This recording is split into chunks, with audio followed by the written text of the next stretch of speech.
Lahat ng tao may reklamo. Karamihan sa atin hindi nauubusan ng reklamo. Minsan nga napapaisip ako may utang ba sa atin ang mundo na dapat madali na ang buhay? Walang stress, dapat ba lahat ng bagay sang-ayon sa gusto natin? Pero alam mo kung anong problema dito? Walang garantiya na magiging madali ang buhay para sa'yo.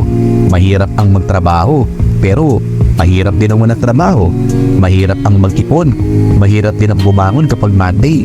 So, kung mahirap ang buhay, tanungin kita, compare saan? Hindi lahat ng mahirap ay masama. Mahirap ang mag-aral, pero ito ang makakatulong para makapasa ka. Mahirap ang mag-exercise, pero ito ang makakatulong para maging healthy ka. Mahirap ang magtiyaga, pero ito ang kailangan para sa magandang hinaharap.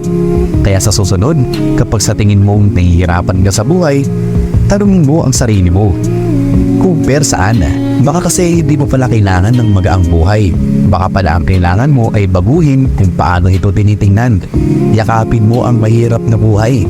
Kasi kung hindi mo kakayarin ang hirap, paano mo makakamtan ang tunay na kahulugan ng buhay?